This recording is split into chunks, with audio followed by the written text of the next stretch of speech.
ഇറാനിൽ ആക്രമണം കടുപ്പിക്കുകയാണ് ഇസ്രയേൽ. ടെഹ്റാനിൽ ഉഗ്രസ്ഫോടനങ്ങൾ എന്ന വാർത്തയാണ് രാവിലെയും പുറത്തുവരുന്നത്. ഇറാനിലെ എണ്ണപ്പാടങ്ങൾ ഇസ്രയേൽ സൈന്യം ആക്രമിക്കുന്നു, തുടരെ ആക്രമിച്ചുകൊണ്ടേയിരിക്കുന്നു. ഡ്രോണുകൾ, മിസൈലുകൾ തുടരെ വർഷിക്കുന്നു. വിവിധയിടങ്ങളിൽ അപകട സൈറൻ മുഴങ്ങിയിരുന്നു. വിവരങ്ങളുമായി ചീഫ് എഡിറ്റർ പ്രദീപ് പിള്ള ഒരിക്കൽ കൂടി ചേരുന്നു. പ്രദീപ് പിള്ള, അതായത് ഇറാൻ ആണവായുധം നിർമ്മിക്കുന്നു എന്ന കാരണത്താൽ ഇസ്രയേൽ ആക്രമിക്കുന്നു എന്നാണല്ലോ പരക്കെ കേൾക്കുന്നത്.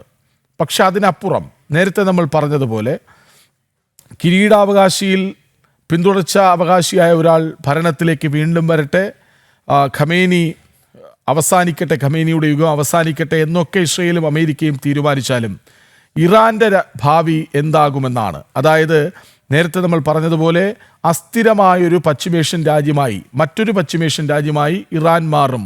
അതിനപ്പുറം എന്ത് സംഭവിക്കാനാണ്?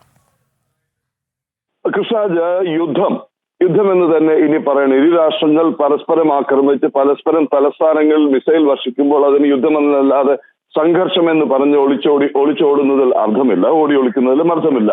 യുദ്ധം 6ാം ദിവസത്തിലേക്ക് കടക്കുമ്പോൾ 2 കാഴ്ചകൾ കാണുന്നു.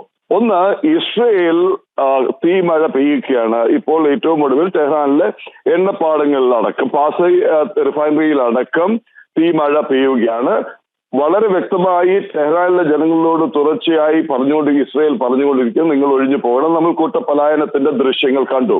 2, തങ്ങൾക്ക് സമ്പൂർണ്ണ ആധിപത്യമുണ്ടെന്ന് US പ്രഖ്യാപിക്കുന്നു, ഇസ്രയേൽ പ്രഖ്യാപിക്കുന്നു. ആകാശത്ത് സമ്പൂർണ്ണ ആധിപത്യമാണ്.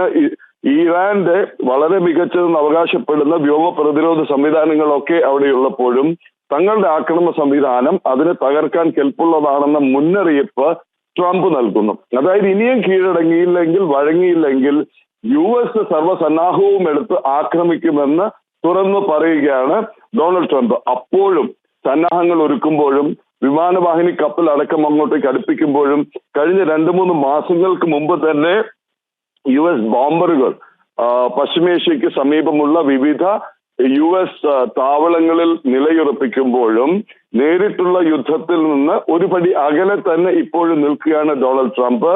യുദ്ധത്തിൽ നേരിട്ടിറങ്ങാതെ അമേരിക്കൻ യുദ്ധവിമാനങ്ങൾ പറന്നുയരാതെ തന്നെ ഇറാനിലെ ഭരണകൂടത്തെ താഴെയിറക്കാനാകുമോ എന്നുള്ള ശ്രമമാണ് വളരെ വ്യക്തമായി നാം കാണുന്നത്. കാര്യം, നീണ്ടുനിന്ന യുദ്ധങ്ങൾ, US-ന്റെ പരിസരത്തെങ്ങും ഇല്ലാത്ത ഇടങ്ങളിൽ പോയി നടത്തിയ യുദ്ധങ്ങൾക്ക് കനത്ത വില നൽകേണ്ടി വന്ന രാഷ്ട്രമാണ് US എന്നുള്ളത് തിരിച്ചറിഞ്ഞ ഒരു ഭരണത്തലവൻ കൂടിയാണ് ട്രംപ്.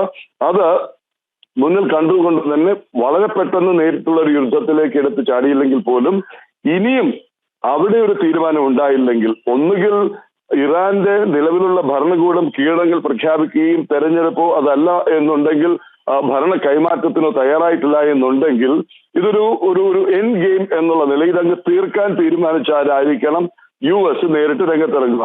2, അതിനൊപ്പം തന്നെയാണ് നേരത്തെ കൃഷ്ണ സൂചിപ്പിച്ചതുപോലെ തന്നെ കിരീടാവകാശിയായ റേസ പലാവി അടക്കമുള്ളവർ പരസ്യമായി രംഗത്ത് വന്നു കഴിഞ്ഞു. 1, മാളത്തിൽ ലഭിച്ച എലി എന്ന് ഖമേനിയെ വിശേഷിപ്പിച്ച് പരിഹസിച്ച് ഭീരുവായ നേതാവാണെന്ന് പറയുന്നു. 2, ഇറാന്റെ നിയന്ത്രണം പൂർണ്ണമായി ഖമേനിക്ക് നഷ്ടമായി എന്നുള്ളത് എടുത്തു പറയുന്നു.